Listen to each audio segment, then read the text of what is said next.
ગુજરાત રાજ્યમાં ચાંદીપુરા વાયરસના કારણે 3 લોકોના મોત। આરોગ્ય મંત્રી પ્રફુલ્લ પાનસેરિયાએ શું કહ્યું સાંભળીએ। ચાંદીપુરા વાયરસના જે પેશન્ટો જે દીકરાઓ બાળકોને દાખલ કર્યા હતા એમાં 2 બરોડા ગોધરાથી દાખલ કર્યા હતા। એ બંનેના પોઝિટિવ રિપોર્ટ આવ્યા હતા અને એમનું એ સમયે ડેથ થયું હતું। એ જ રીતે હિંમતનગરમાં સિવિલ હોસ્પિટલમાં જ્યારે દાખલ એક રાજસ્થાનનો પેશન્ટ કરવામાં આવ્યો હતો દીકરાને બાળકને એ પણ પોઝિટિવ પેશન્ટ આવ્યું હતું ને એમનું પણ ડેથ થયું।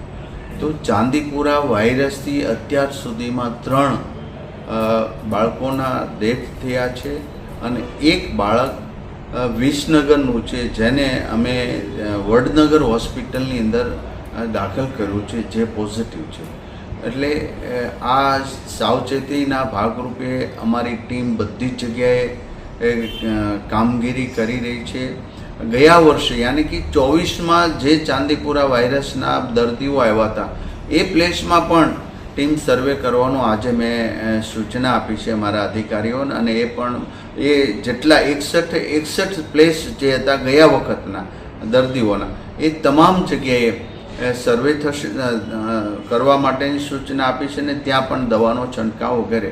સેન્ટ ફ્લાય નામની આ જે માખી છે એ જે દર્દીઓ જ્યાંથી ગોધરાથી વગેરે ત્યાંથી દર્દીઓ મળ્યા હતા ત્યાં માખી પણ મળી હતી અને આ માખી એ ચાંદીપુરા વાયરસના વાહક જ હતી। તો હાલ પૂરતા અત્યારે એક બાળકને વડનગર હોસ્પિટલમાં દાખલ કર્યો છે જેનું પોઝિટિવ છે। અન્ય કોઈ શંકાસ્પદ હોય તો એનું દરેક જગ્યાએ સ્ક્રીનિંગ કરવું। પ્રાઇવેટ હોસ્પિટલમાં પણ દાખલ થાય તો સરકાર સાથે સંકલન કરવા માટેના ચાઇલ્ડ સ્પેશિયાલિસ્ટ ડૉક્ટરોને પણ આજે સૂચના અમારા અધિકારી દ્વારા આપવા માટે મેં કહ્યું છે। તો અત્યારે અમારી ટીમ સંપૂર્ણપણે ચાંદીપુરા વાયરસમાં જ્યાં કેસ શંકાસ્પદ હોય અથવા તો કેસ મળ્યા એ તમામ સર્વે થઈ ચૂક્યો છે, ત્યાં દવાનો છંટકાવ થઈ ગયો છે। આ ચાંદીપુરા વાયરસની કોઈ સ્પેશિયલ એવી દવા કે રસી નથી, પણ જે સિમ્ટમ્સ આવે એ પ્રમાણે એમને મેડિસિન અને દવાઓ ઇન્જેક્શનો આપતા ડૉક્ટરો આપતા હોય છે।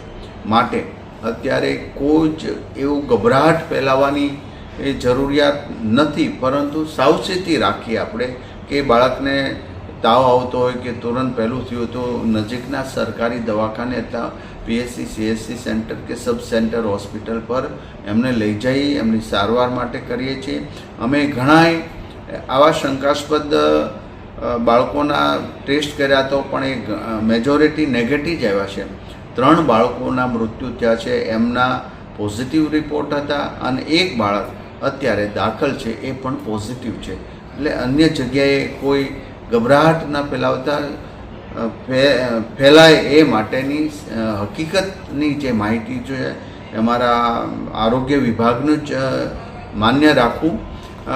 ઘણાય વોટ્સએપ સોશિયલ મીડિયામાં પોતપોતાના રીતે મૂકતા હોય, પણ એવી લેભાગુ તત્વો દ્વારા મુકાયેલી માહિતીમાં વિશ્વાસ ન રાખવો। રાજ્ય સરકારના અમારી ટીમ અને આરોગ્ય વિભાગથી જે સજેશન મળે અને જે માહિતી મળે એ સાચી હોય છે, કારણ કે તો જ નહીતર ગભરાટમાં ઘણા લોકોના મેન્ટલી પણ પ્રોબ્લેમ થતો હોય, તો એવી ગભરાવાની જરૂર નથી। ટીમ સતત કામગીરી કરી રહી છે।